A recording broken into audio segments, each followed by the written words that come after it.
Well, I walked about 2 miles round trip down the beach looking for a spring or creek. Didn't find anything.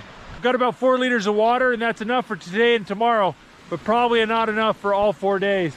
But right now, I've got to focus on building a shelter. It's getting late.